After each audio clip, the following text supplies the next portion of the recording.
757 dream liner എന്ന ഈ American നിർമ്മിത ബോയിങ്ങിൽ ഈ ക്ലാസ്സിൽ 248 പേർക്ക് കയറാവുന്നതാണ്.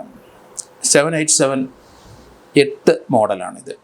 787 9 മോഡലിൽ 296 പേർക്ക് കയറാം. 787 10 മോഡലാണെങ്കിൽ 336 പേർക്ക്. ഇതിനകത്ത് 248 പേർക്ക് മാക്സിമം. 230 242 പേരുണ്ട്. ഇത് ഇന്ത്യയിൽ ഇതുപോലൊരു വലിയ അപകടം ഉണ്ടായിട്ടില്ല.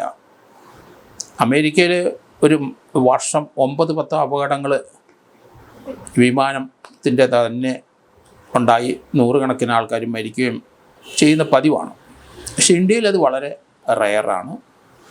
ഇപ്പം എയർ ഇന്ത്യയുടെ അതിൻ്റെ ഉടമസ്ഥർ ടാറ്റ തന്നെയാണ്. 241 പേർക്കും മരണപ്പെട്ട എല്ലാവർക്കും 1 കോടി രൂപ വെച്ച് കൊടുക്കും എന്ന് ഡിക്ലെയർ ചെയ്തിട്ടുണ്ട്. അതുകൂടാതെ അവരുടെ സർവ്വ ചികിത്സാ ചെലവുകളും ടാറ്റ അത് നടത്തും, അവരുടെ ചിലവ് കൊടുക്കും എന്നാണ് പറഞ്ഞിരിക്കുന്നത്.